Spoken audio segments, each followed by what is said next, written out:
Hello, this is Nick from Brutabello and Carillon Audio Blog. Just wanted to show you a trick that I've come up with for the Electribe Sampler. What's really cool about this device, and it's streamlined, it's stripped back, but like any sampler, a lot of times for the most realistic sounds, you kind of want those sounds to evolve or change a little bit. You know, when a sample plays over and over and over again, it gets repetitive, right? So and I'm talking about like individual drum hits and stuff. So that's why in a lot of software samplers, they use these round robin or these other types of techniques to have multiple samples of the same sound play, because there are tiny, minute discrepancies in those samples. So what I've come up with is a way to achieve that in here, utilizing sliced samples. So let me show you what I'm talking about. Let me turn up my kit here a little bit.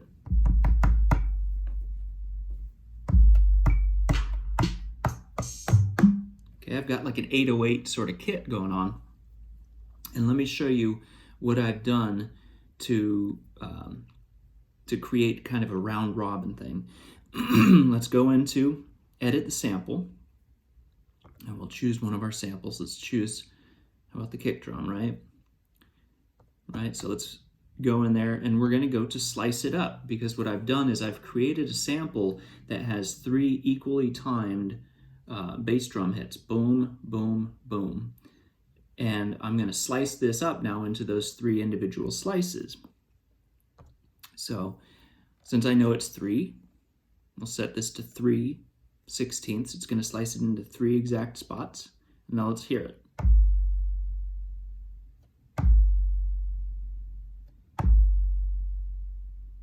Those are the 3 different samples that I'm utilizing. And what the way that I achieve this, I don't have an actual 808.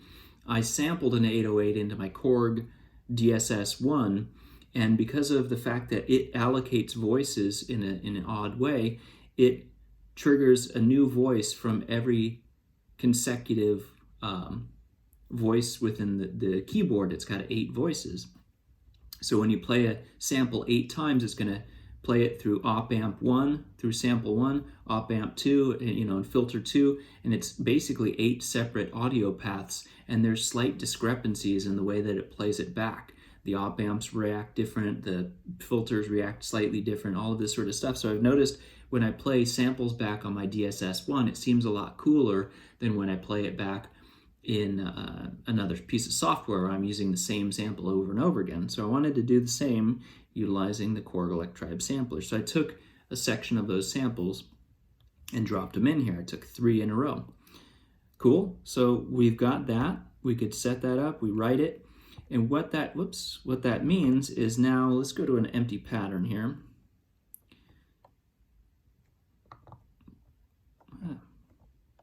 There we go. And let's choose that sample. And what's going to happen is, sorry, still getting used to this a little bit. So there's my kick. What's going to happen is, if we sequence this guy right here and put it on every single one, it's going to play that cycling segment 1, segment 2, segment 3, segment 1, segment 2, segment 3, etc., all the way through the pattern. So even on something, right? Set up the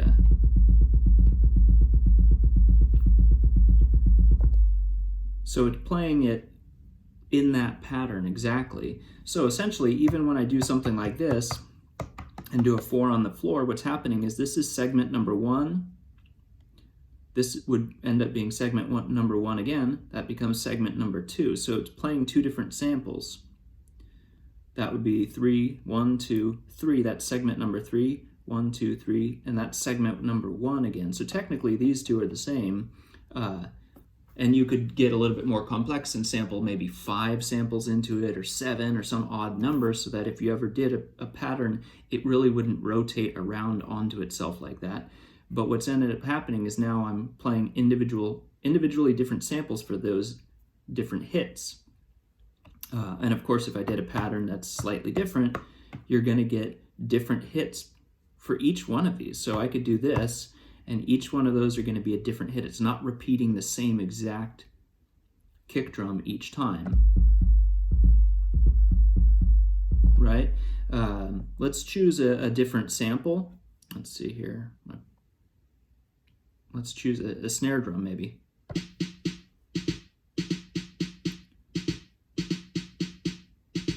So I did the same with the snare drum.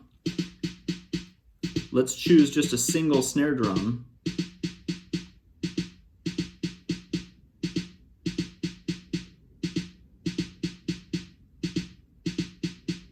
And now let's go back to the sliced one.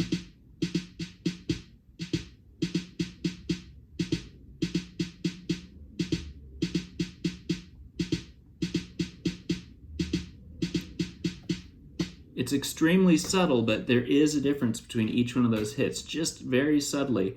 And what I've done is I've sampled a whole 808 drum set onto here. With that, I've got the hi-hats in a cycle of, I think, 5 hits. Open hi-hats, all of the different ones have cycled hits, so it never repeats the same hit the same time, because it always cycles through the slices. And it actually it seems like it works pretty well. So let's get in. Let's choose, whoops, get one of my patterns up that I just did here. You know, something.